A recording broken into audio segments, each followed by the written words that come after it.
Sa Calauan, Laguna, inabutan naming inakyat ni Mang Daniel Castro ang puno ng nyog na may 20 talampakan ng taas.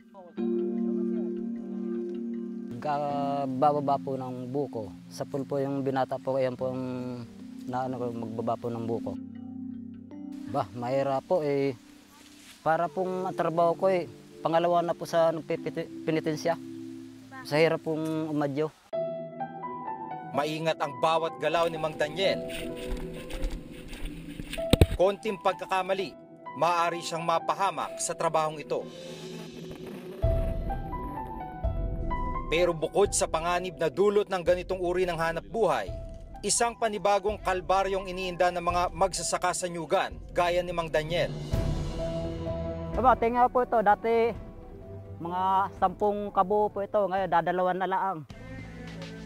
Ang dahilan ng pagkonte ng kanilang mga inaaning buko, mga peste na sumisira sa mga puno. 2 taon na raw ang nakaraan nang mapansin nila ang pagkalat ng peste sa mga puno. Ang buko po sa amin, dati po ito makinis. Ngayon po tingnan niyo po, may peste kumakapit po dyan sa palibot niya. Ang punong inakyat niya halimbawa, dati raw ay 50 piraso ang bunga. Ngayon, 4 na buko na lang ang nakuha niya. Mabibinta po pagkakuan, pinakikinis po namin yan, yung i-spray po ng tubig. Para mabibili po ng yung bumibili po. Pero anong reklamo nila? Medyo maasim na po. Maliit na po itong sukat nito. Dati po mga 1 kabo po may 1 kilo. Ngayon po, wala ko yung mga 1/4 na lang po ito. Katulad po nito. Yan po ang napipisa diyan. Yun. Yan sumisipit ng katas po niyan. Natutuyo po nga yan. Tuyo na yan Yung gayan. Bago yung katulad po ngayon, yung sariwa po yan, nalalaglag na rin kahit na hindi tuyo po yun. Malambot po ang pinampuno niyan. Tinatawag na coconut scale insects ang mga pesteng sumisira sa mga puno ng nyug.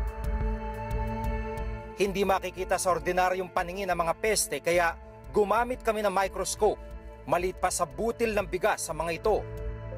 Ito ay nakakapit sa ilalim ng dahon at sumisipsip ng katas ng dahon. Pag inanilaw na ang dahon, wala nang gumagawa ng pagkain ng puno. Kaya humihina ang puno. At pag humina ang puno, hihina na rin ang kanyang pamumulaklak, hihina na rin ang kanyang pagbubunga. Ayon sa eksperto, mabilis dumami at kumalat ang coconut scale insects.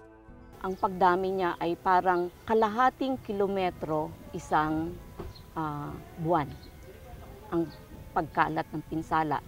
At ang estimate nila ay 4.8 kilometers per year ang spread. Ang Regiodus ay unang naitala sa Indonesia. Kung paano siya pumunta dito sa Pilipinas, ay hindi talaga natin kayang sabihin kung paano. Pero pwedeng sabihin natin na siya ay mas malamang na nadala siya ng tao. Maaring may isang taga Batangas, kasi doon natin una siyang nakita, nakapagdala siya ng halaman. Labis raw na apektuhan ng mapaminsalang peste ang kanilang kita. Ang kinikita ko po sa linggo, dati 4,000. Ngayon, 1,000 na lang po.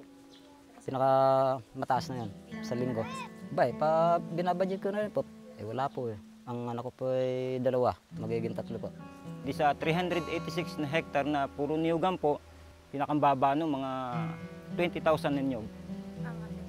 Epektado po yun. Ramdam ang pagkabawas ng bilang ng nabibili nilang buko sa mga nakalipas na buwan.